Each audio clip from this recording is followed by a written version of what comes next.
Hello, everyone. Today I am honored to bring you a very special guest. This person reached out to me and said they wanted to share their real story of what it was like being in the Twin Flames universe cult and what it was like dealing with Jeff and Shalia. This person wants to remain anonymous, so I'm going to respect their wishes and blur out their face and change the dynamic ranges of their voice. So if things sound a little different or discombobulated, that is why. Thank you all so much. I am so grateful that this person decided to share their story with me. So sit back, relax, and enjoy this interview. It's time to open a window and our minds and let the fresh Erin.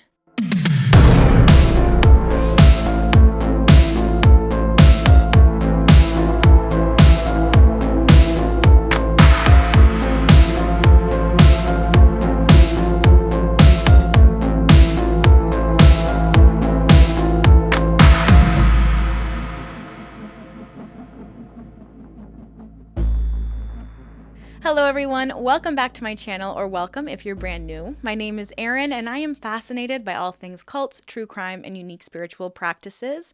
And I drop 3 videos a week on one of these topics, so please consider subscribing if that's something that you're interested in. I would obviously love to have you and have your input on this channel. I'm also sponsoring a single parent in each of my videos this month, and I am so excited to bring you today's parent. They've created an Amazon wish list for their child to get gifts for them this year, and you'll find that Amazon wish list in the pinned comment down below, but I wanted to briefly share their story with you. Anna says, "Hi, I'm an unemployed single mother. My son Caleb has high-functioning autism, and his birthday is less than 2 weeks before Christmas. Any help would be greatly appreciated. He loves books, so he's really into Dr. Seuss. Thank you so much." Oh, and I'm not going to share the photo because I want to respect the child's privacy and the mother's privacy too, but the little kiddo is dressed as Dr. Seuss. It's really, really cute. So again, the link to that Amazon wish list is down below. If you are able to donate a gift this holiday season, please click on that link to support the single mother. And without further ado, let's get right into this interview. It's such a pleasure to have you here today sharing your story. I'm honored, honestly, that you chose me to share it with. So I know you said you wanted to remain anonymous, and I want to honor and respect that because you're fearful of the group and the leaders and their inner circle. And I just find it funny that Jeff and Shalia keep saying, "We're not a cult, we're not a cult," but they're behaving just like one. So I want to honor your decision so that they don't send their wolf packs on you. So I just want to skip your intro to protect your identity and kind of just go into when did you start getting interested in the group and where were you at in your life when that happened, pre-cult? So it's such a tough story because I had just on the cusp of divorce. Like I had done divorced in the early 2000s, and I have a child through somebody that's not my ex-husband. Mm. And um, that story is also very interesting, but we're not going to dive into that. But because my ex, who's the child's father, he had been very emotionally and verbally abusive towards me, where I had been isolated at home for a very long period of time after my divorce. So, like we're talking like early 2000s, like 2010, and in the process of trying to rebuild my life, moving out of my house and trying to kind of find safe haven, my child's father swoops in and tries to give me all the golden nuggets of how life is going to be awesome when like he was with other women and doing a lot of things with a lot of other women and telling me that I was not, that it wasn't happening. And then a lot of swearing and cursing and yelling and empty threats, where I was really on a ship alone. Like it felt very isolating. And so I just started recognizing, and it gets me a little weepy because like I started recognizing like, well, like I just the culture shock of like being this woman that had a marriage and I was a wife, and then all of a sudden, like, now I'm a single mom. And all the financial responsibilities were on me. I was getting like taken to court almost every every year by my child's father. Like, he had supervised visits. There was a lot of like scarcity in that relationship where I just was like, well, something needs to be fixed, and I guess it must be me, because that was the belief system that I had, like the belief, Yeah. like, here I was thinking I wasn't worthy and deserving of love because I had already tried to try to amend like this reconciliation with my ex-husband. But my ex-husband saw like my child's father like basically mentally torturing me and verbally torturing me. And like it's so difficult for a blended family, for like a stepfather to step in and be like not know how their place is when it comes to the biological father. Yeah. So I can see like it took a lot of collective like thinking like, oh, I could see how he was unable to really step in because I was just basically clouded by this like this nuclear family like mentality in my brain. And so when I said to myself, okay, well, it must be me. Like, I have to fix myself, because I had tried very consciously to get help, through police avenues, through, getting harassment prevention orders, through getting any information toward, to just get this like this verbal abuse to stop, or the gaslighting to stop them. Like, I just wanted my life to get back to normal. And I would go get to the police station, and then like they're like, okay, you need three collective evidence, three stages of collective evidence in order for you to get this prevention order. And I'm like, well, I don't have that. I have some text messages and I don't. But every time I would say something, like his story would change, and like we would have like police reports after police reports. And I had been, primarily single, for about 4 years because of this fear that my ex had put me in. And I was, again, trying to rebuild my life outside of divorce, and then trying to rebuild myself outside of divorce, and then trying to navigate why these people that I thought were safe people, like the police and like the judges, and like going and get harassment prevention orders, and like and being able to get that safety net for me and my child, that unfortunately I wasn't able to get anything because I didn't have the collective evidence. So it was like until, and I'll get into like how I got into the group, but like it wasn't until 2018 where I had a DV advocate call me and say like, okay, you have 40 police reports about this, like I was leaving to go out, and I was like 5 minutes late from visitation, like I would have this thing, and all of a sudden I was like, okay. And then I learned about covert control. But so anyways, in that stint of time of like being home and isolated and thinking, okay, this problem is me, I started going on YouTube, and I found these meditation with binary beats and sulfurio tones.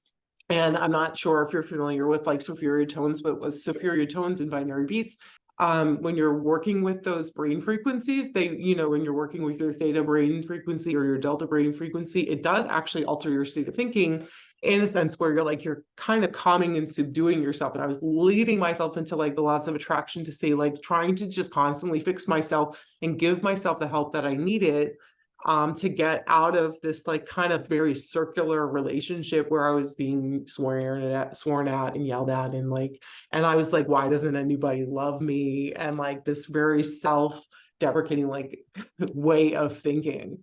And when I stumbled across twin flames, like the actual like idea of it, I was just like, oh, this is such a beautiful thing, because for me, it was a very romantic thing. It wasn't like I was desperately looking for love. I was looking for not only a way out, like of self-improvement, but I was also looking for somebody that was actually going to love me through like this hot mess that I was living in, you Mm. know?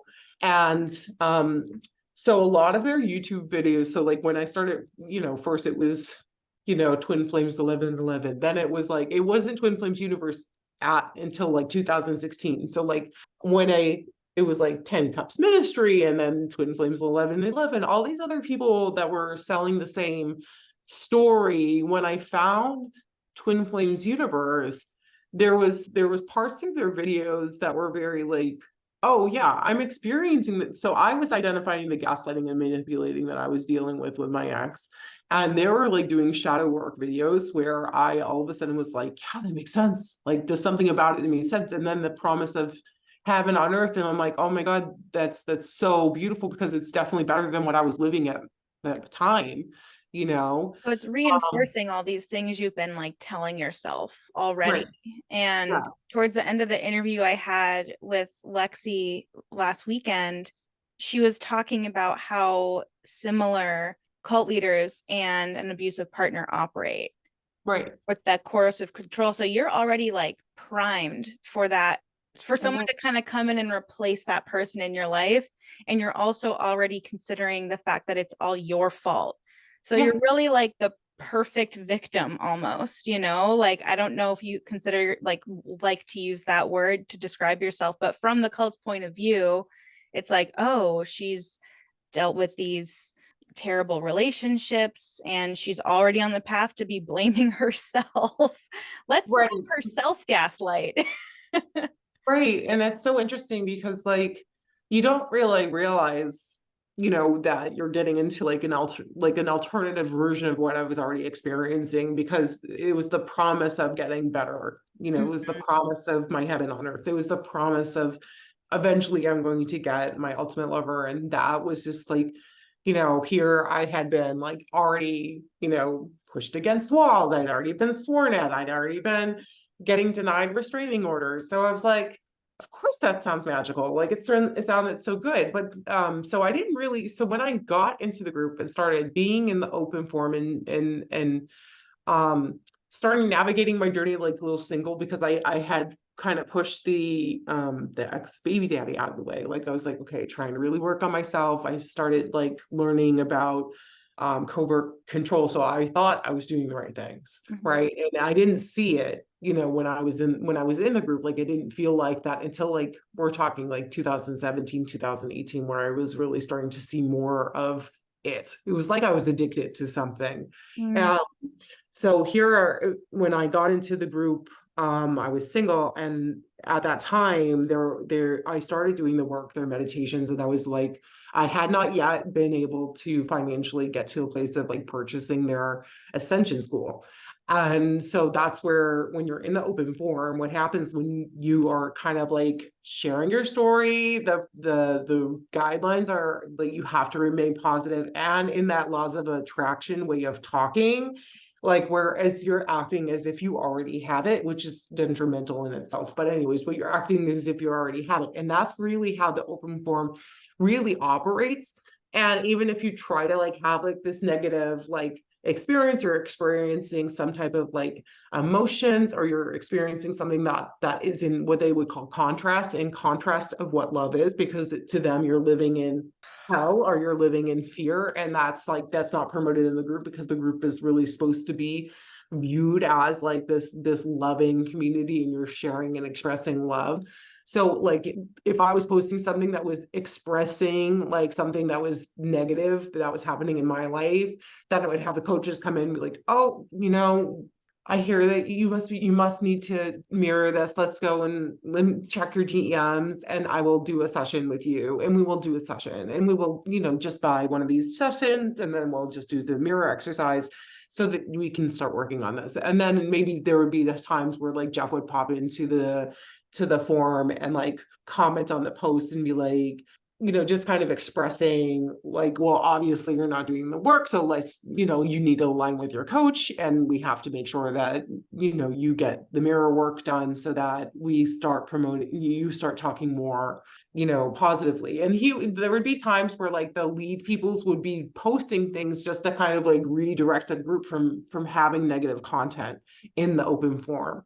And so like negative based on like what you were experiencing. So you weren't allowed to actually process feelings in a healthy way by like sharing them and getting other people's perspectives. It was basically like, oh, you're feeling something bad. No, no, no, no. Delete this post, go talk to a coach. And remember, it's always your fault.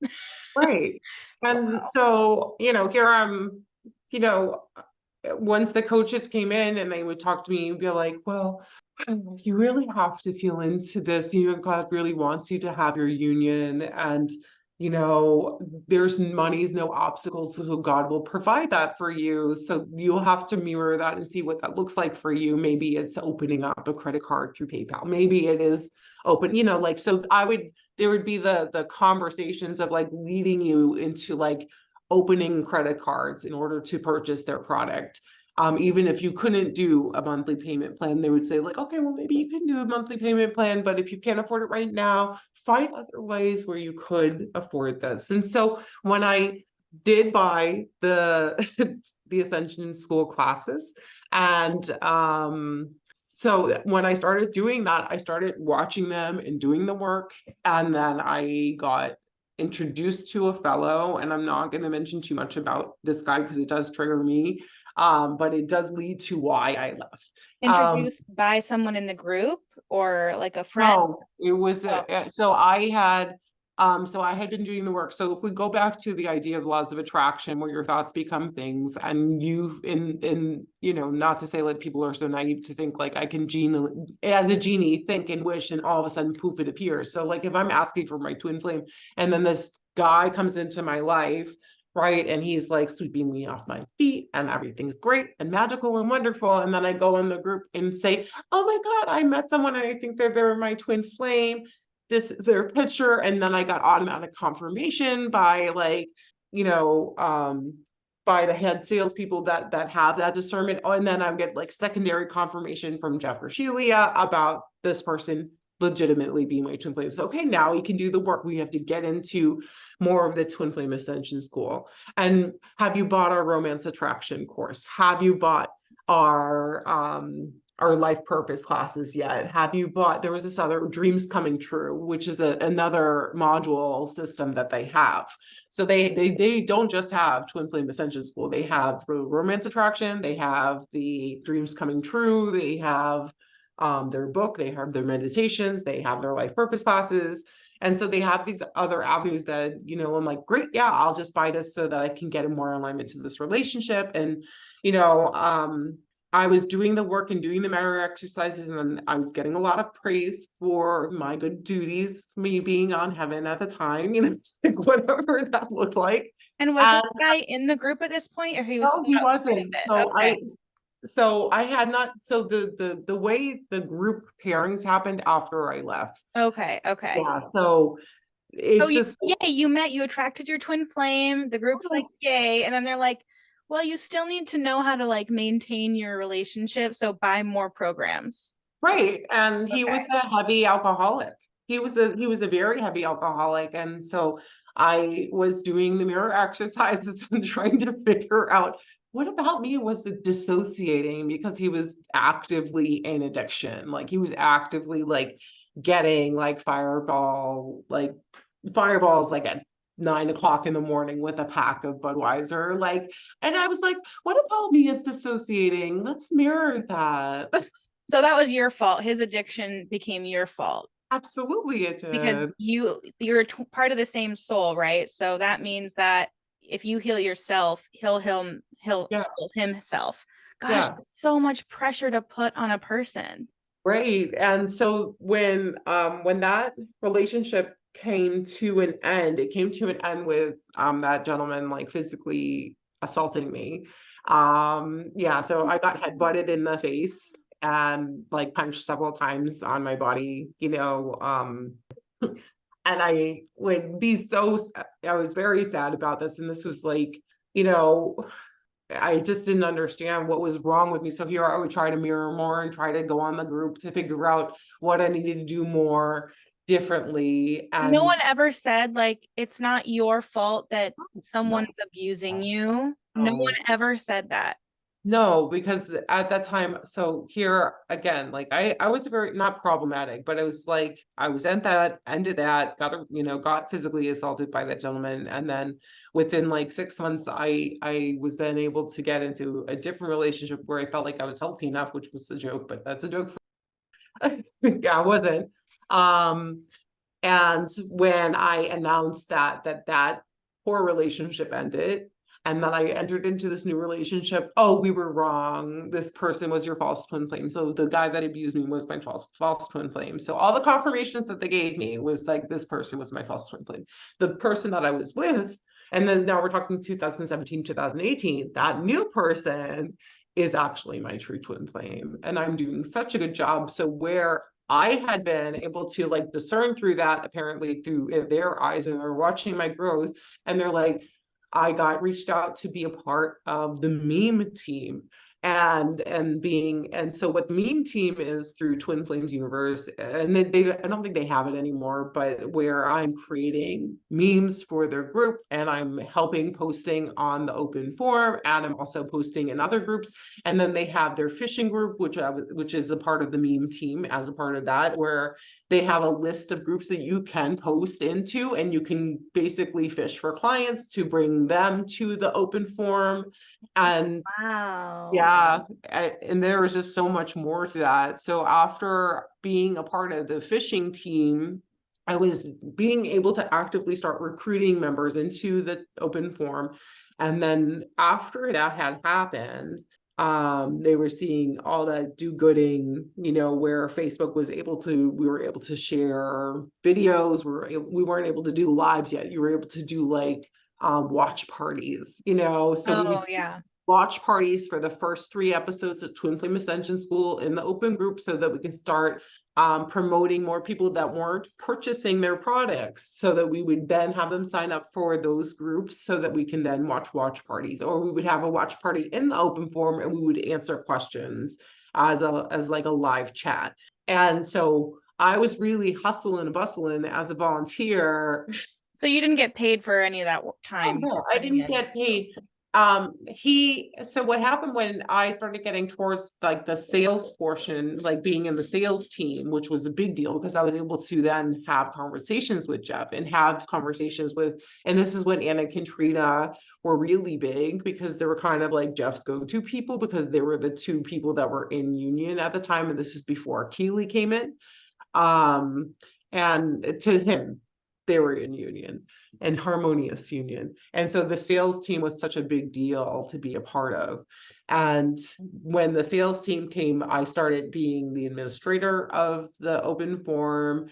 And then Jeff came with the added idea that if, where he had the pilot program for the Ascension coaching. So this is before he started having people pay for Ascension coaching. And so the pilot program, which is like you pay for ad space in the open forum to promote your coaching. So like if I started wanting to become an Ascension coach, I had to go pay a certain portion and schedule myself in the sales group, to schedule myself to then post in the group, because I had already been doing watch parties, and I was hosting discussion groups. So people that would pay for Ascension School, I would then do like a 5 p.m. Tuesday. We're going to discuss this one episode that we're talking about, because I'm seeing this. I would have certain people, not clients that would pay for me, but clients within the group that would complain about, not complain, but would have upsets about similar things. And I would group them together. We would have like my 5 p.m. Tuesday class, where we would discuss what their upsets were. We would do the mirror exercise, watch an Ascension School class, and then be able to start doing the work together. So it would get very, very, very in detail once you get into the group. So was that your way of becoming a coach? Like when you're spending Tuesdays doing that, are you getting paid for that time? No, I Or wasn't you didn't get paid for anything that you did for the group? It was all No. volunteer. So when things started, it was all volunteered. When things started turning towards like him paying people, was if I were to sell the Ascension School to somebody. If I would sell the Ascension School to somebody, or sell Life Purpose. So let's say Life Purpose is $2,222, and the Ascension School is $3,333, right? If I were to sell an Ascension School, I would get $300 of that $3,333, right? Which is big money. So you were recruiting and selling, and you were also spending time promoting things within the group, and you were spending time fishing to bring in other people into the group. Yep. And you're also paying for coaching. So Your volunteering didn't get you a discount for coaching? No. Oh my God. So you mentioned that you had a job. Was it a full-time job or a part-time job? Full-time job. Okay, so you had a full-time job and you're devoting a ton of time as a single mother to Twin Flames Universe. Do you have like a ballpark idea of how much time every week you were like at your computer trying to put work into this organization? So it was about so even if I was on my lunch break, right, it would be about like collectively 6 hours a day almost. Yeah. So another full-time job about, well, and on weekends, I'm assuming you Yeah, were it would be probably, on weekends oh too. my gosh. That's and it's something you probably don't consider how much time you're putting into the group, because to you it's like, because I've done this before with groups, like, oh, you're putting that time into yourself. Right. But then from the outside, it's like, no, you're working for a company. Like it's that like time control we talk about with like the authoritarian control. It's similar to the bite model, but the T stands for thought control. But they do want to control your time, because the more that you're ingrained in the group, the less you can get information from other people, the less you can think for yourself. So It was also like, so the way that it was kind of phrased is because we wanted to get on our heaven on earth. We needed to reach harmonious union. We're working for God. We want to make, by working for God, we're doing the work, doing the work. That means like doing the meme team, doing the sales, going to fishing, like because we're doing the work, because we're in alignment with God. We did want to fall out of alignment with God. That was a big, no-no, because then we're choosing fear, and then we're in our personal hell, then we're in hell again. And that's where the excommunicating of our family and friends came from, because they were choosing fear. Because they were choosing fear and we were choosing love by being in the group, we had to disconnect ourselves from these people, because if we had them in our lives, so if you go back to the spiritual aspect of frequency, right? So Twin Flames Universe, the way that their open form works is that because you've reached this twin flame, you're reaching twin flames, you're going to this, is that they're at a higher vibrational frequency. In order for you to stay at that high vibrational frequency, in order to be at the frequency of twin flames, that means like if you see Jeff and Julian in person, you're at the same manifesting level of their frequency. So that means that you're in alignment to that twin flame energy, right? And so if I was hanging out with my sister's at a lower frequency, then I'm falling out of love, then I'm falling into fear. You know what I mean? If I was doing that with my parents, and then I'm falling out of love or falling out of fear, I would have to talk to them about Twin Flames Universe. I remember I had a friend, or she's actually still my friend, and she was like, yeah, I remember that call that you were in. Like, sorry, I said my name again. I was like, yeah. She's like, yeah, you were kind of in a really weird space, but I let you do your thing. And I'm like, yeah, yeah. like, thanks, bestie. So did you have to excommunicate your certain like friends Yeah, and family? I did. Yeah, I stopped talking to them. I was kind of clouded away. I even tried, when I was doing the mirror exercises, I tried teaching it to my child. Like they had other single mothers in the group that also was like kind of coached into trying to teach it to the people that were like primarily in their family home. And it's just to stay in the vibration. You're staying in the vibration. And so the thing that made it so problematic is because you don't realize, it's like you don't realize that it's just all smoke and mirrors. Yeah. I Well, mean, like, granted, I understand that there are different levels of consciousness, but like we as a community, as in like the earth and human race, is like we're all here to learn from each other, and that's the beauty of being here. I don't need to be the spiritual like boo boo boo person. yeah.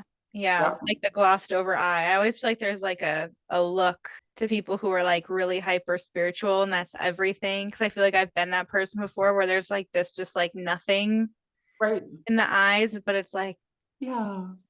and you're like, are you even hearing me? Like, but was it difficult to reconnect to some of those people? Um, some of them chose to no longer be my friend. And Yeah, no. When it came to my best friend, that kind of like reminded me that I was in a cult. Her and I are still friends, which is Okay, good. Yeah. good. But I felt like my social circle came smaller, which is why I started building out friendships. Yeah. Oh, good. So, but you're at this point, you're in a healthy relationship with this new guy? Yeah, there was, but I was still getting a lot of triggers. So again, we're leading towards the possible me questioning and wanting to leave. Because I was still, actively pursuing this restraining order from the guy that physically assaulted me. I was in this healthy relationship with this gentleman at the time, and I was doing all the work. I moved up the ranks. I still had to pay a stipend. So when I was paying the stipend, like for advertising in the open forum, Wait, I what? still have So what were you paying? Why were you paying for that? for ad space So because that like people could come watch? no, so I'm trying to remember the sequence of events. So like when he started doing the piloting programs for the ascension coaching. He was getting the idea of people paying for getting certified ascension coaches, right? We Okay. had people that were in the group that were in the sales team, and I was one that was interested in becoming an ascension certified coach. And so in order for me to show my due diligence that I was doing the work and that I was also following the principles of that work and being able to, kind of like hold space and also like supporting Twin Flames Universe at the time, like I had to show that I was being a good and loyal servant to not only God, but also to Jeff and Shelia, and so by paying for ad space, like I had my own little website for them. I had to have a a flag on my website saying that I was in training for ascension certification, like ascension I gotcha. certification. And then if I were to get a sale, I would have to give them some portion of that money. So if somebody were to pay me for coaching, a portion of that would go towards Jeff and Shelia. And this is, again, they're starting to get on the cusp of like Jeff is starting to come out into saying that he thinks that he's Jesus. He's like doing meetings where he was using a puppet or he was making like fart noises when people would have the same upset. So like if you were going to talk about something that was upsetting you that he had already heard like for months and months and months of time, he would just like just do this like fart noise.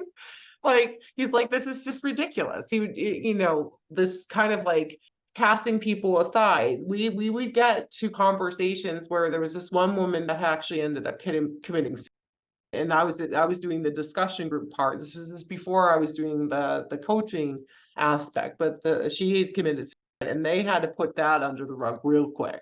They didn't even announce it in the group, which was really sad.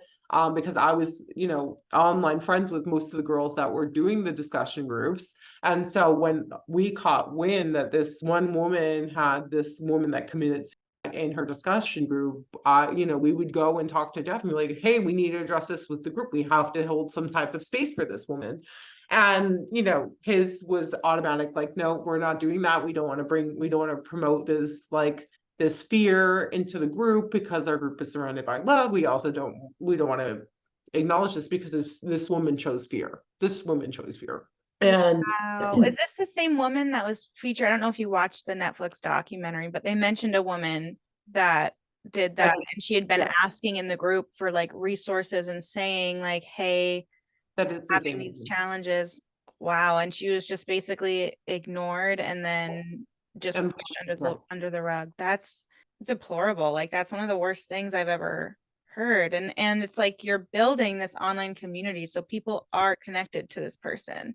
Right. They're just gonna be like, oh, we're gonna pretend nothing happened. Yeah, and the only thing that we changed was making sure that after that day, we had a disclaimer on our website stating that if anybody had any suicidal tendencies that they talk to a licensed professional. So that's when we started adding those things to our websites when I was working there. And so like again, like we're going through like a series of timeline. Like I was there for at least 3 years, where I got myself I almost went to what was it? I think they went to Canada first and then they went they went to New York or something, like they did like in-person events. So I was planning on going to them. And I ended up, because I'm a single mother, I couldn't do it. But Yeah. and that's where I was kind of teetering on, I was watching Jeff calling himself God, and on top of that, he was doing these very very non-emotional like conversations where like people would be having these legitimate upsets and he's making fart noises. And then here I was in my healthy relationship, and yet I was still feeling triggered and like mirroring all these things from like the restraining order that I put on with the previous guy that I was with. So when I was noticing that my healthy relationship at the time was starting to fall apart, I was starting to I knew instead of commenting on the group, I had to go to a coach. So then I hired a coach, somebody that was at the higher. So in my mind, I was like, I have to go with somebody that's a little bit higher of a rank. And I wanted to speak to a gentleman versus a woman, because I felt like if I was going to get triggered in my session, I wanted it to be with a guy, so that if I was going to heal it, this is how I was thinking, if I was going to heal it, talking to a guy would help me not heal it, but it would help me like see it and go through it. You know what I mean? Because I already felt like men weren't safe. So I needed to find safety in that. And when I had that conversation with him, where I was explaining to him my upset was that I was very, my upset with my ex, the healthy relationship. I was like, well, it's not an upset with him. It's upset with this other person I have this restraining order on.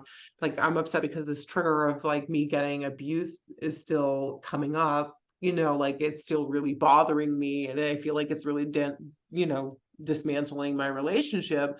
And we would go into the mirror exercise, and then all of a sudden he would stop. He was like, well, you understand that abuse isn't real. And I just was like, oh, what are you trying to say here? Like, what are you trying? And I would get like super, super riled up over it. I'm like, what are you trying to say? He's like, yeah, abuse isn't real. How does that make you feel? And I'm like, well, and I would try to, I'm like, that makes me really upset. How could you tell me that abuse isn't real? This person, like, how can this be in the middle? And I was just like kind of circling in this dream, where I'm like, how could you tell me that this person that like hit me in the face and like my arms were bruised and like there's all these things that had happened to me, and you're telling me that this was just like some figment of that it wasn't real, it was a figment of my imagination, that I somehow attracted this person to do this to me.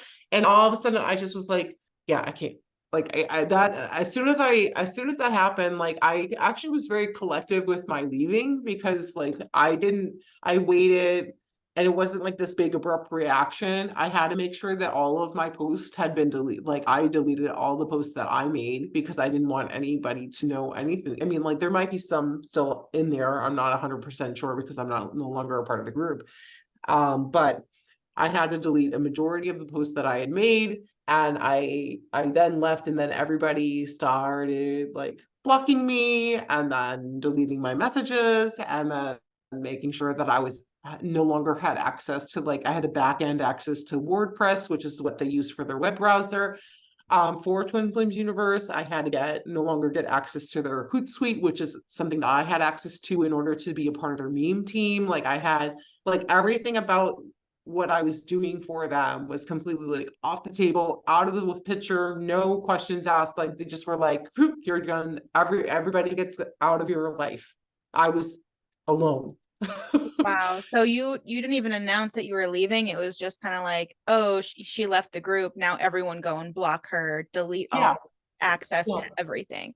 Yeah, so that's basically what happened to Elle. I don't know if you saw Elle in the Netflix documentary, but that's so as soon as somebody gets a part of their hater group, that's what Jeff was calling it, was the hater group. And he saw that the people were doing so defamation, to his extent, is defamation of character, if they were bringing hate towards the group or doing things that were misaligned to the group, or because this person was choosing hell, like, you cannot be friends with this person when you're in this group. Like, you have to flag their accounts. You have to make sure that they don't have access into causing any more distress to Twin Flames Universe. You have to make sure that you have no contact with them, because then you're choosing hell if you do stay in contact with these people. So like, You're that's, choosing hell?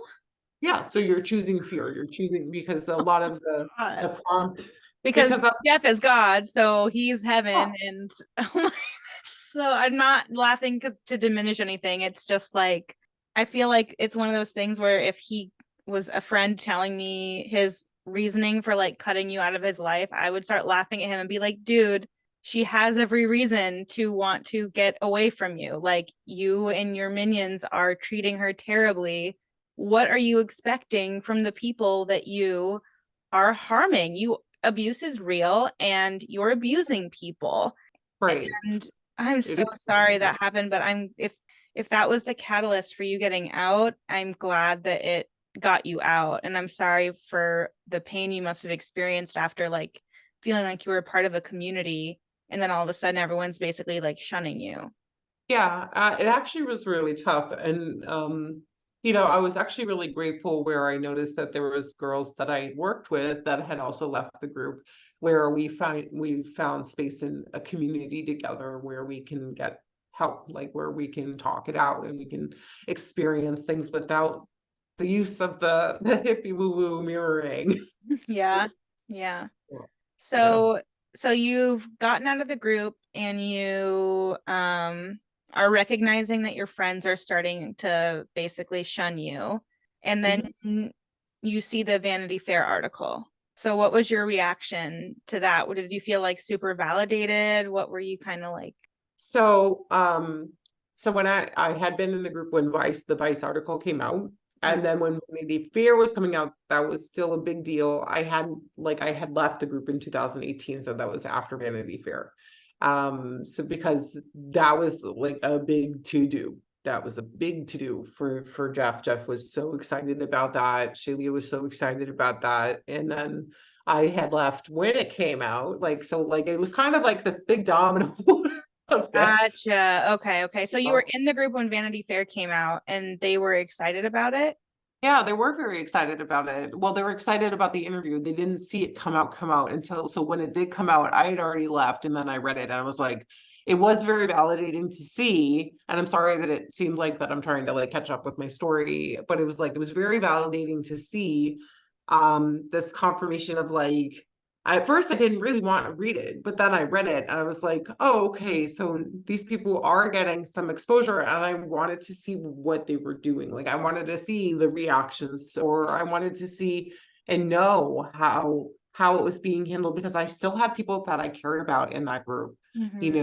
I had grown relationships with people that and it's unfortunate because like when they after and then Katrina had left and this is when he was kind of dabbling with the idea of pairing. So this is I'm still in the group at that time, but he was dabbling with the idea because we were getting a lot of the girls were getting restless in the open forum because we were not really getting in harmonious union. We were watching the videos, we bought the products, we did all the things, and you would hear the rustling in the open forum. And I think that he was hearing that distress. And I think that's where he was trying to, kind of like before Anne and Katrina left, when he was trying to get Anne to go to Dan. And then, then we're starting to see the wrestling of those ideas, the ideas of like the pairings. And then when I left, I do have a friend. Well, I don't know, she's maybe an acquaintance, but I have a friend that that was paired with one of the others. And I'm going to go try to be respectful with his pronouns now because he wasn't a he when he was first in the group. Wow. And and I don't have contact with her, and I wish that I did because there's that part of me, not the woman that turned trans into a man, but the woman that was paired with that guy. Because I cared very much for my friend and I knew how much love and that she had for whatever she was looking for and getting paired. And I feel bad. It's such a weird topic to kind of like navigate around. I think the thing that makes it really heart wrenching is that like they would be the hardest people to leave that group because they had changed so much of their body. They had done like we're talking about women that are taking like hormone replacement, doing mastectomies, and like, really kind of challenging whether if it was a personal choice or if it was a coverted control choice based on like not being in hell and being in heaven and having your heaven on earth and having that promise fulfilled through Twin Flames universe. However that decision was made, if and when this group decides to, gets its full blow up where it's no longer existing, those people might be the hardest and they need the most support, because it's like, I'm just going to try to say this in a very politically correct way, and this is where my heart is, because I really feel for them, because I know what it feels like to be in a covert controlling situation. Per my story, like, you can understand, like, there's a lot of learning from where I've come from, and seeing these women, these men, in these circumstances, if the reality hits where they sober up, where they realize that they are in a cult, that's a really hard pill to digest, especially if they wanted to have children, or if they wanted to like have like a heterosexual relationship. Like, everything about that life that they had, when it comes to their voice, or when it comes to their looks, or it comes to like who they are, if they ever wanted to be back to being a woman. I understand that like there's medical practices out there right now where you can change a lot of things and you can get back a lot of things, but I mean, that's a really hard pill to swallow. When I came out of the group and realized that, and I'm not sure exactly how spiritual you are, but I mean, like, when I came to the conclusion that twin flames is just like not real, like that whole concept is just not real, and I had to do a lot of like, it's so interesting, and we're going to like where I am now, like where I'm actually still trying to deprogram myself. Like, I had left in 2018. It is 2023. I am still, I'm finally in a place where I'm not like constant, or not mirroring circumstances that have happened in my life. I'm just in a place where I can actually like honestly talk about my feelings and understand that their stuff is their stuff and my stuff is my stuff. But it took a really long time for that, and actually like it took like, I called it radical honesty. I had to be radically honest with myself, because I had to realize like what really got me into the group. Like, well, yeah, I was scared and I didn't have the resources that I needed to get the help that I needed. And it's interesting to speak as a woman, because I think like a lot of women could attest to this, that, when you're trying to find safe haven in relationships, and you've been kind of trained in some way, regardless if you're in Twin Flames universe or you're just like a regular everyday woman, you kind of get trained to kind of take the brunt of verbal, like of things in a very like misogynistic or objectifying man. Like, that you get in the early stages of life, I could see myself accepting these behaviors, right? But now that I've learned that like women in a culturally, we're evolving on this area of like, no, we don't need to be treated this way, we don't need to be spoken to this way, and it has nothing to do with us being like egotistical or very like above ourselves, but we just deserve as much respect as them, as men. And to see that there are still men out there that treat women, disrespectfully, or see them as objects, or see them, or speak to them in a very like manipulative or gaslighting way. It was just, it's like, why are us as women, as evolved, beautiful women, like, to see that there's few and far between conscious men out there that see that, that they can treat women differently, Yeah. and I'm sorry I went on the tangent. No, I think 100%, because it kind of brings up the theme of how the cult was majority women. It was Yeah. majority women, and I think it's partly because we are the ones searching. We are constantly the ones trying to change, and we've been conditioned for generations that it's like men's behavior is our fault.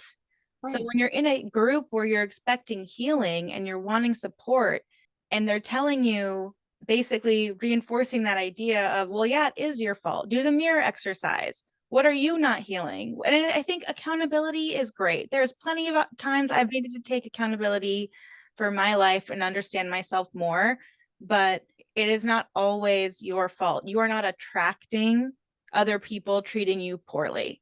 You are not attracting an abusive partner because you're unhealed. That's on them. That's their stuff.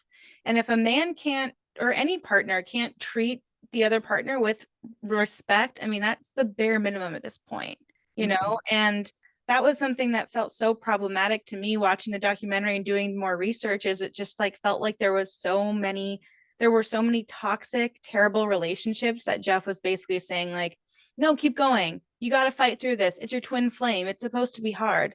Like, well, then when does it get easy? Because this whole process has been so challenging. Right. And I mean, just to kind of piggyback on that, because it's not just, and I'm not trying to single out Twin Flames universe.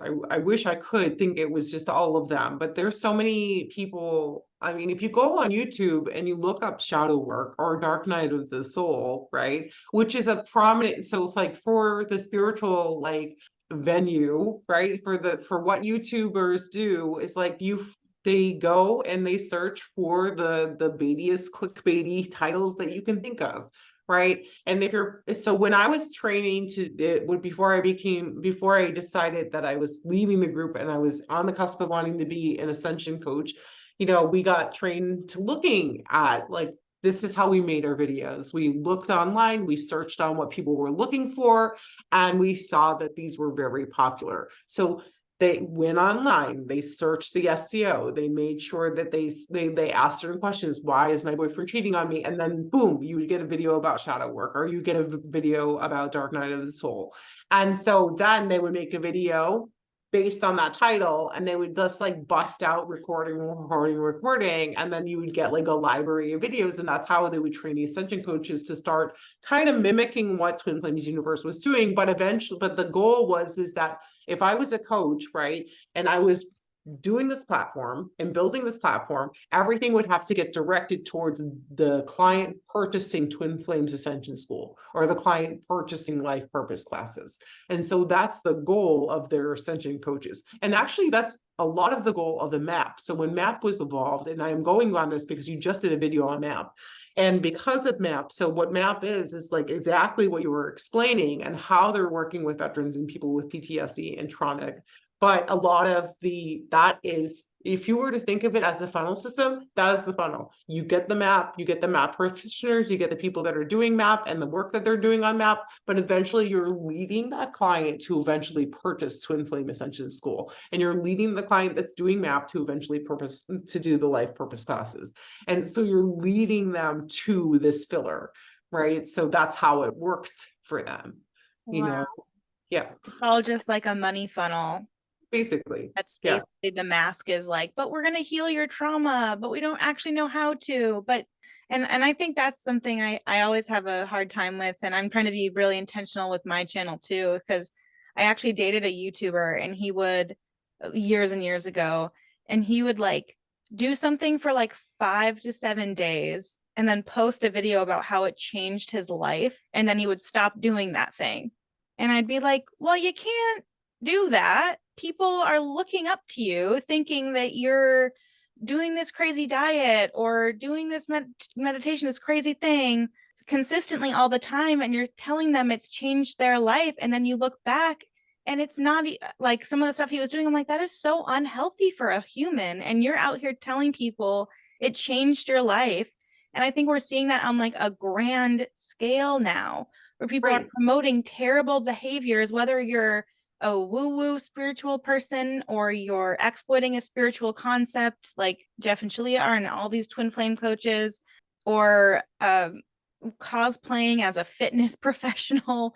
Like, we're seeing it. It's like the internet is so scary because you can just say whatever you want and people will take it as truth. And then if they don't, if you debunk it, they're going to say it's fake, that what you're debunking is fake. They're going to go on the offensive.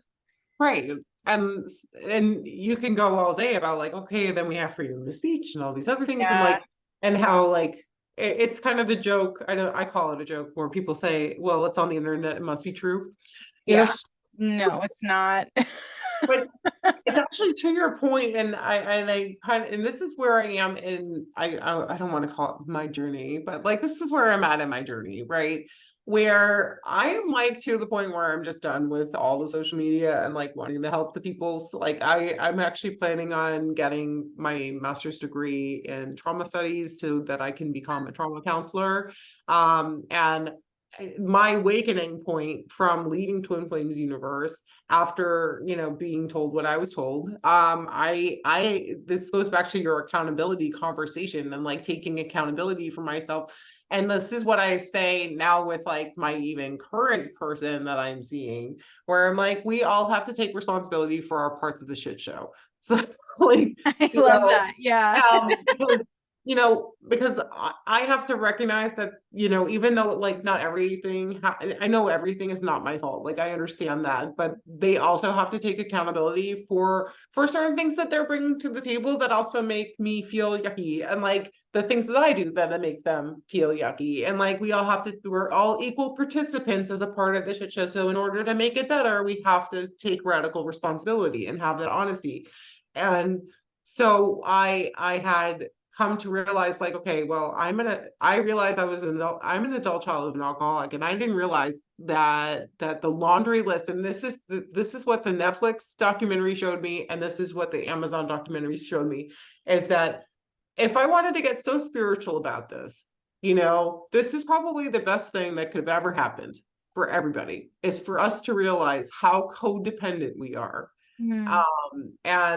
And to take that, and not to like not to be like, oh, go to AA, or go to Al-Anon, like, no, but just to take that self-reflection of seeing like this is breaking the idea of codependency, the idea of codependency. This whole documentary shows me on a spiritual level, if I wanted to get all woo-woo on it, that we as a let's say evolved society, on like how big of a broad reach that this Twin Flame Universe outing came out, is that we're all starting to realize how easily influenced we are. Yeah. Yeah.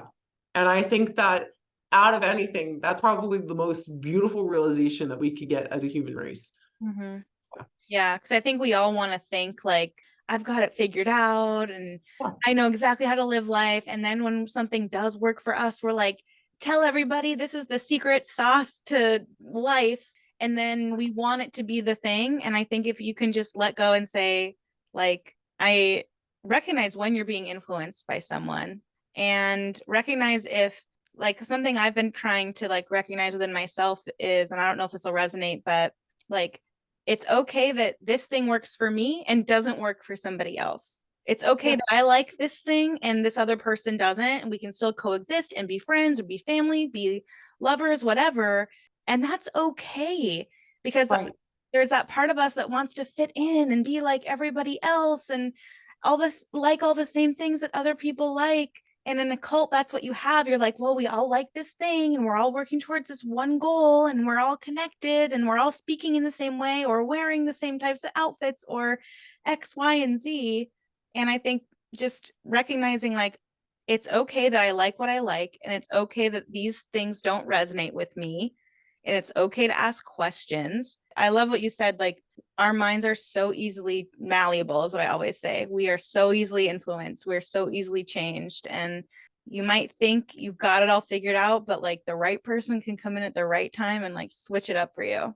Right. And that comes with it comes with a high, like an interesting level of discernment, like that area of understanding yourself and others. Like, because going back to when I got out of the group and came to terms with my past, which was like me being an adult child of an alcoholic, and looking at the laundry list, and I'm not trying to like preach like Al-Anon or anything like that. I'm just saying, like, I never went to those meetings, but I looked at the laundry list and I looked at the behaviors of being a para alcoholic, which is like you're acting as if you're not an alcoholic without even picking up a drink. And I'm like, Oh. then I did this little reflection, and I'm looking at, and I do this like observing like my life, like as if it's a movie reel in my mind. And I'm like, oh shit, this makes sense. Like, oh shit, this makes sense. Because like here I had this, unbeknownst to me, addictive behavior where it led me to these very questionable things like entering Twin Flames Universe, because I didn't have the self-confidence. I was not being honest with myself about like even outing myself for being depressed, or outing myself for being like scared and feeling abused and like feeling shame about that, or being scared because I didn't have enough money. And like, and here I had these very like harsh reality feelings that I didn't know how to feel. I didn't know how to experience feeling, because, you know, when you kind of get foreshadowed at early stages of life of like these feelings are perfectly normal and natural, or your experiences like with an alcoholic father or a narcissistic parent or like whatever are perfectly natural and normal, and then you enter adulthood and then you're dealing with relationships that feel like home, and then you realize that these people are drama cycles or they are causing problems, and you're like trying to fix yourself and trying to figure out what's wrong because you're trained into believing that this is what that is. And then it just was this like all of a sudden when the light came on, and then like they tell me abuse isn't real, and I'm like, it's like all of a sudden it's like I felt like I was off of everything. Like I just was like the most in my mind. I'm like, wow, I'm just sober now. Like this is what this is. This Yeah. is what's happening. And I had to be the honesty that I had with myself, and this goes back to the people that are currently in the group. It takes time to, it's not even like the deflection of seeing that Jeff is this person or that Shelia is this person, because at the end of the day, and I hate to say it, they're still running a business just like any other person that's on YouTube, or like Tony Robbins or Teal Swan or anybody else. Like they're, at the end of the day, they're still running a business. If I were, thank goodness I'm not in the group, but just thinking, if I was speaking to a member right now, I would say, give yourself a minute to put yourself like in an observer seat. Like, just because when you're working on a spiritual path, you have the ability to kind of like move yourself like in, not a dissociation, sorry, but like in a meditative space where you can like literally see what's happening right in front of you. Right. So if I were to talk to a member right now and say, like, just give yourself a moment of just sit down, you know, shut off all the stuff for a minute. You don't even have to tell anybody what you're doing, and just really take a look at your finances. Take a look at the amount of money you're spending. Take a look at the hours that you're spending on the computer, and and take a look at the relationship that you're having and the hardships, or the, you know, like maybe you are having an upset, you know, maybe you aren't, you know, before you start mirroring it, just take a look and just ask yourself, what am I really doing here? Mm. You know, because like going back to them now, I'm trying to say it so politically correct, the people that have transitioned, it's like the hard reality of realizing if this group goes down, they have the consequence, the physical consequence. Like if they didn't do this transition by choice, if they didn't choose to be with another woman or to be with, you know, a gay man, like if they didn't choose those and they decided to be divine masculine, because there is a pairing that Jeff and Julia paired, that's a woman that trans into a man that is now with a man that changed into a woman. So and he was a gay man. So and I mean, I don't know how to do it. I'm not that politically involved in the world right now, but But I mean, like, when that happens, why couldn't they just have been together the way they are? because that's not how so with the divine masculine, you know, for that spiritual blueprint, right, you have the divine masculine, you have the divine feminine, and before he changed his tune, what Jeff changed the tune when he was noticing, and you could see it happening because he would have a lot of upset feelings during sales meetings and things like that about the fact that we weren't getting sales. He would be very upset that the fact that the sales team was not able to make sales because people were having complaints, and a majority of the complaint was they were not reaching harmonious union. They were not able to like to get in alignment with their partner. And so when you see, if you're a member in there and you're seeing people that you care for getting excommunicated to the point where you block them completely, you're flagging their accounts, so and you're in the group as the coach and you're making money, like you can make, if you are really good at it, you can make good money in that group. If you have like 50,000 people in that twin flame open forum, and you're being able to not only sell your coaching services but also get some portion of stipend when selling the Ascension School or Life Purpose or any other modules, like you can make good money, right? So if you're getting paired by somebody that claims that they're God, so like the way that the coercion really worked like to make it so prominent, to make it so worrisome to leave, is that you could see what happens when somebody leaves, and that creates this, oh, I don't want that to happen to me. You see them how they're outcasted in a sale, like it's not an open forum, it's in the sales forum. So you see how they get outcasted, and how Jeff kind of rallies people to go and flag the accounts, right?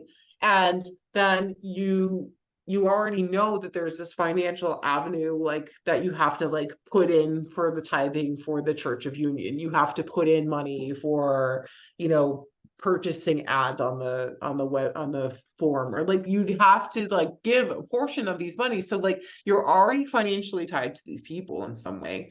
And so when the pairings happen, it's there's no other way but to believe it to be true. And if you're having an upset, you would then have to hire somebody to mirror that upset. So that's what happened to my friend and the person that they got union with, is that they would have upsets about the fact that they were being, like, this woman was being told that they're divine masculine, they're emasculate now, they transitioned, they got the mastectomy, they did the voice change and everything. And that was featured in the Amazon documentary.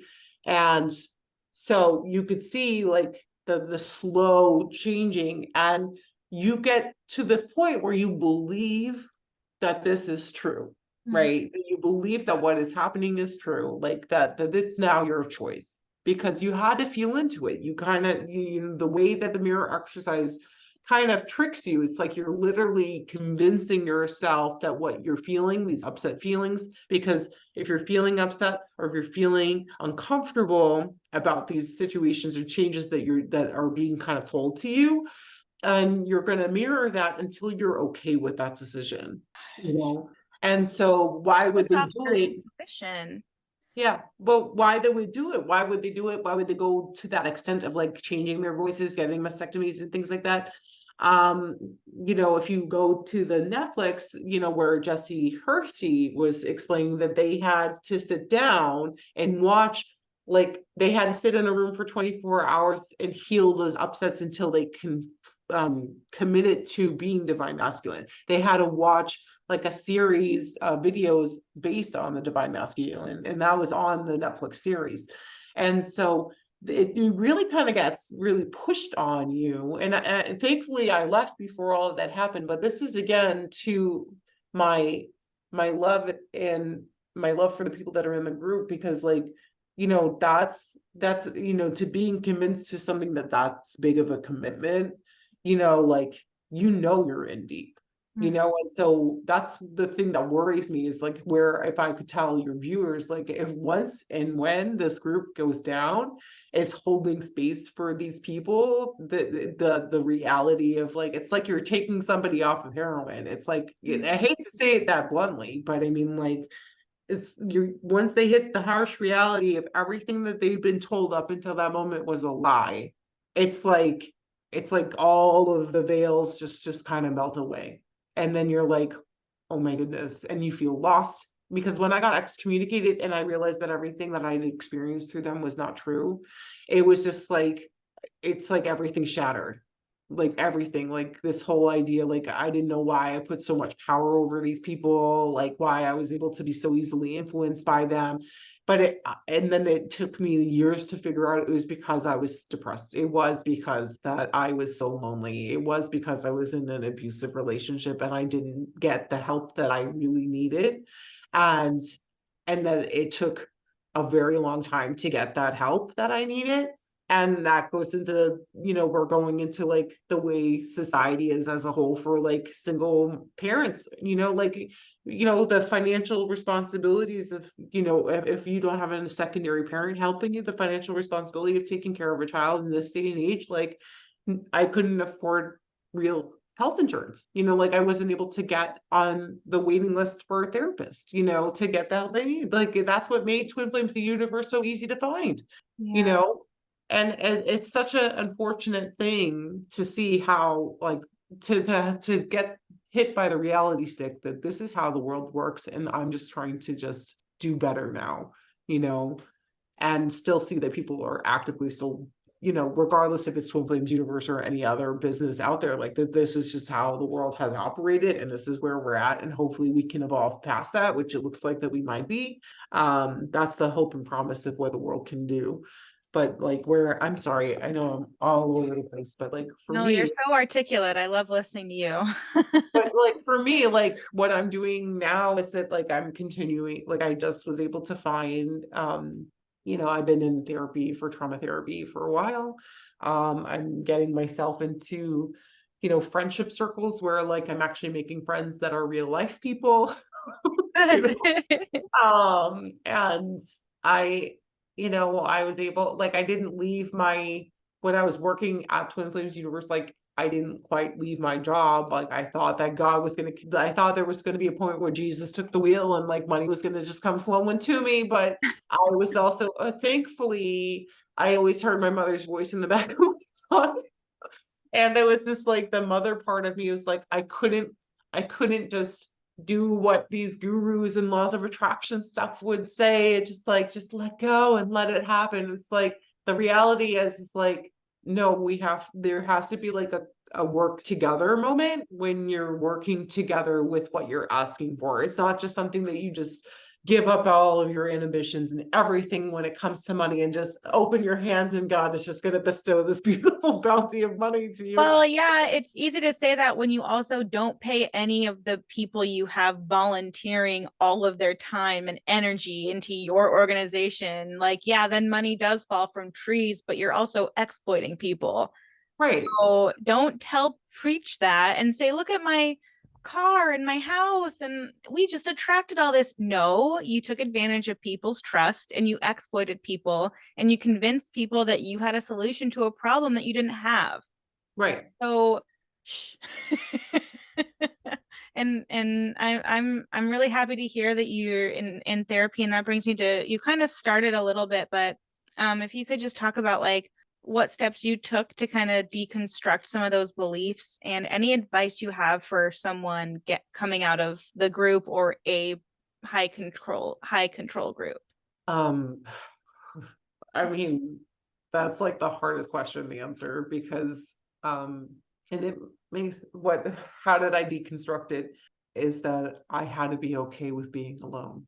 Yeah. I had to be okay with not being in a relationship anymore. I had to be okay with just focusing on the things I can control, which was me and my finances and potentially my child, because at the time they were like really young and now they're almost an adult. But anyways, like I had to control my controllables and be okay with not being in control of anything else, like that was the first step.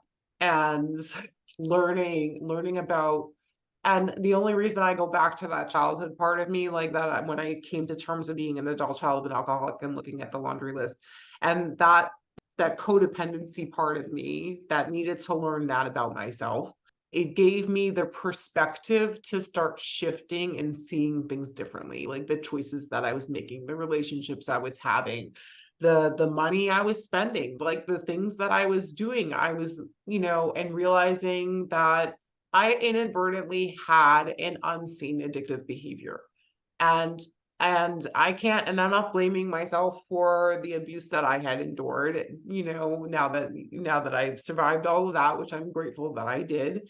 And I've learned through groups and going to like domestic violence groups and reading books like I don't know, like reading domestic violence based groups, uh, like just books, and just kind of like really educating myself on what covert control looked like, right? Because it was more of understanding that it was safe for me to speak up, understanding that it was safe for me to test that in relative close circles, and maybe even going out and finding random people to just like have like very blunt conversations with and see that the world isn't falling apart, like being able to physically get out of my house and start making friends and seeing that there was a life outside of Twin Flames universe, that that started kind of showing me like things can be different.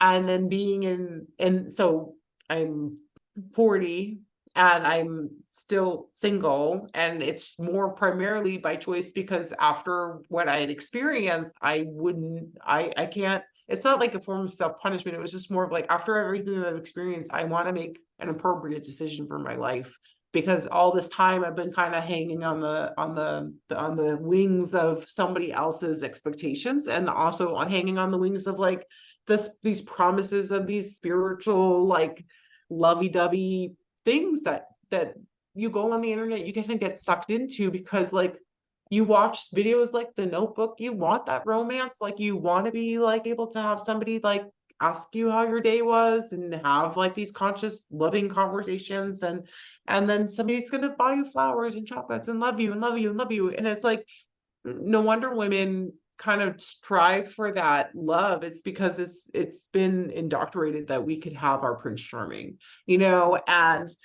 and it's the reality of kind of taking the mask off, giving yourself the opportunity to actually look at the world around you and say, everything that I learned up until now was a lie.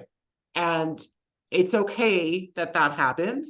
And I know that for me, that even though that most of the stuff that I've been told at early stages of life, up until I was like 30, that all these things that I've done and all these things that I've experienced were never my fault to begin with. I might have participated in my cat.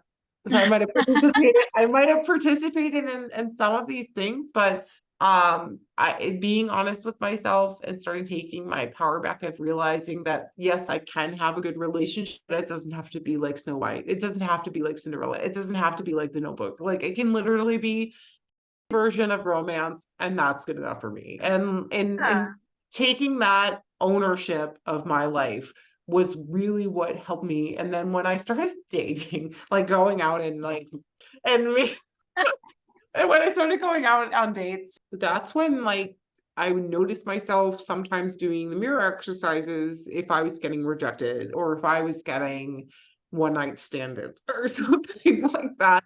And eventually through therapy, I would get the reminder of, this guy can be an asshole and it's not your fault. I'm like, okay, Yeah.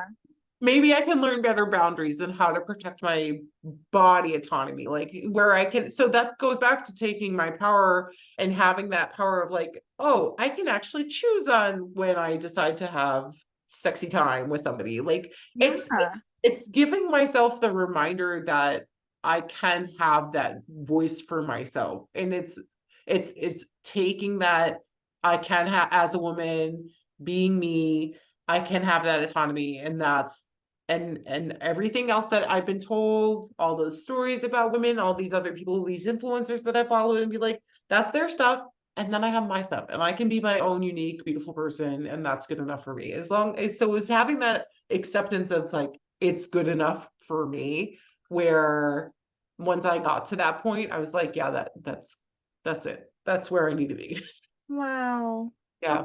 It's really empowering to hear you talk the way that you're talking and see like you glowing talking about just how about yourself, like it's like I feel like you're embodying an empowered woman right now. Like you are that, and I'm so happy for you after your whole story. Like I know. it really feels like you've done this, like the real work, right? Like, and it's so powerful to see you on the other side of it now. And I hope that people who watch this, if they're feeling helpless, if they're feeling scared, if they're feeling like they don't know what the next step to take, I hope that they're listening to you and they're taking your words to heart, because it is, I mean, I'm like, I wish people could see your face because you really are glowing talking about all of the growth and the self-love I feel like I'm seeing pour out of you. And it's so hard for us,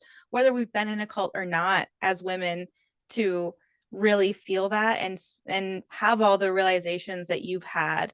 And Sorry, I wanted to just kind of say, because there was a tool that I used, and it sounds a little silly dilly, but we want to hear um it. well, so again, I tend not to do any more of the hippie stuff. Like I mean, I don't want to call it hippie stuff, like the spiritual stuff. Like I was really big on it. I was, practicing psychic medium. I was able to read auras. I could, Wow. I have all these really beautiful gifts and abilities where I just chose, and my choice is that I don't feel like enabling people anymore if they have some, like, because a lot of the things that, and this, I don't want to go into that, but a lot of the things that people get kind of those upheavals, what they would call in Twin Flames universe, is there's just something that we need to kind of deal with, which is why I wanted to become a counselor, because I feel like being a counselor was a little bit more effective than telling people to giving them that little like nugget of information so they can continue buying my thing. Hmm. Like why would I want to feed the addiction when I can help solve the problem? Yeah. But what the thing that helped me get to this embodiment of self-love and this absolute radical, it was the radical honesty part that I really needed, which is and it's funny because you know how in the law, and I don't want to say the laws of attraction, but you know how sometimes gurus are like, you just have to first love yourself and you say these affirmations, and these are the affirmations that you say, and they go off on this little like la la land conversation about these affirmations. So, I'm going to say this, and I'm saying this in a way that's going to be loving and caring, is that when you're talking to somebody and let's just say not everybody's like codependent and an adult child, but if we are, let's just hold space for that moment, right? In order for me to tell me that I love myself, I probably was so angry at looking at myself in the mirror to tell myself that I love myself. And and if we want to go all hippie spiritual, my higher self, or that part of me that I feel like is embodying who I am right now, this other part, or my mother, like whoever was living in my head at that time, came in and said to me, the first thing you really need to say is that I'm learning how to like you, and eventually I'm going to love you. Mm. Because I needed a mother. I needed that. I needed somebody to say, and that is what I said to myself in the mirror instead of saying I loved myself, because I tried it. I think I might have like, I punched the window. I was so angry. I was like, I felt like the most unlovable person, and I didn't believe it. Affirmations like have to be, if you're using them, you have to use them in the smart way. And the smart way is you have to make it believable to you, not believable to what you think you want. You have to make it believable to you, to where you are at that moment. And at that moment, I did not love myself at all. And so when this voice came to me and said, this is what you need to say, I am learning how to like you. Eventually, I'm going to love you. So the more I said, I'm learning how to like you and I'm eventually going to love you, came to, I like you and I'm going to learn how to love you. And so I had to build trust. So it was basically, I didn't know how to trust myself. And that's why I couldn't tell me that I loved me at that time. I had to build trust within myself. And by doing that, which is I'm learning how to like you and eventually I'm going to love you, it was like, the relationship I've always ever wanted with me, because before that, I couldn't trust my discernment. Like, look at the relationship I just kind of like, the story I just spit out at you. Like, look at those things that I did. Like, I couldn't trust myself anymore. So, and here I was buying, thousands, almost $6,000 from spending on Twin Flames Universe. Like, it was like I didn't have a leg to stand on. So here I really had to learn how to build trust within myself in a world where you're kind of taught as a woman that our wisdom, our knowledge, our foresight is something that can't be trusted. So I had to take all of that noise and say that doesn't belong to me, that isn't me, and I have to learn how to really learn how to like me and know that I can be somebody that's just me, and that's good enough for me. And there's this one book that I used to read to my kid that I think that you would love. I don't know if you would love it, but I think any of your viewers would love. It's oh my goodness, it's about being me, and I'll have to send you it. I'll have to send you what it is. But it's about this girl that's like, she has rhino hips and polka dotted hair and things like that. And she's like, I'm glad I'm me. I'm the only me I'm ever gonna be. you know? And I remember reading that to my child, like, and I was like, and I would remember that too when I would have my little moments of like questioning myself, like I'm the only other me that I'm ever gonna be. Like this is like I can't be anybody else but me. And um that made loving myself easier and understanding that there's only ever going to be one me. And that was worth fighting for. That was worth living for, you know? Yeah. Um, and that was worth getting better for, you know? Yeah. Yeah. Wow. That's so beautiful. I'm like, I don't know if it's weird to say this, but I'm proud of you. I don't know you well, but it just sounds so amazing. Like I am just like happy for you and proud of you. And I'm so excited to like hear hopefully how you're doing in the future. Like I think that's I'm just excited for you and Yeah, me too. you feel like, I mean, I think healing is always ongoing, but it seems like you are in such an empowered, articulate place where you're able to tell your story and you've processed all those feelings. I don't know if you listen to the A Little Bit Culty podcast, but yeah, Sarah and Niffy always talk about how, well, Sarah says she sometimes being an activist feels like you're healing because you're taking action against the thing that hurt you. Because right when she got out, she like, was sharing her scar publicly and was trying to take down this cult. And she said like it's hard to heal while you're doing that. She said, I wish I had had more time or had taken more time away from all that noise, like you say, and just like heal emotionally. Cause now I feel like it's made my healing take even longer. And she's like, sometimes the podcast is hard because I'm like still relearning things and then I'll hear other things. And it just feels like you're in such a like healed, honest place. And I'm just really happy for you. I thank you so, so much for sharing all that with me. I think it's helped me and I think it'll help a lot of other people. Yeah, it came with the belief that I was already healed. I didn't, so because I was buying so much stuff in order to fix me, fix me, fix me. As soon as I convinced myself that I'm already healed and that's good enough for me, you Mhm. know, that made me feel good.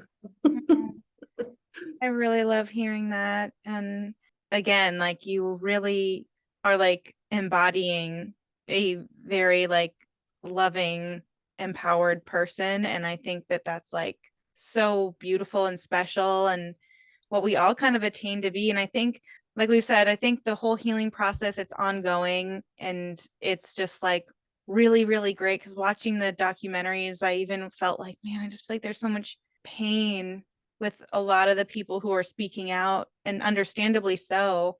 So it's so nice to talk to someone. Like I felt like you came on here, you were like, I know what I want to say. I know how I want to say it. I know like it's the right time. And I'm just so grateful. Is there anything else you want to share? Anything that No, I mean, Great. I'm just I feel like I'm in a space where I just want to be here in the best way that I can be here when it comes to like helping people out of domestic violence situations or helping people recognize their I mean, I'm not a coach. Eventually I'll be a counselor. So I'm just going to live my life and enjoy it. So I love that. I love that. Well, again, thank you so much for joining me today. It was such a pleasure getting to talk to you and meet you. And I just wish you and your daughter all the best. well, thank you. Thank you. Once again, I would like to thank my special guest for sharing their story and being so open and vulnerable with my audience.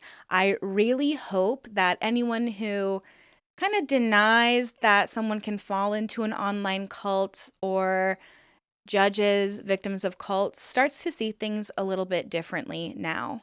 Again, I'm so grateful you chose my channel to share your story on, and I am so proud of you and your healing journey. That is so incredible.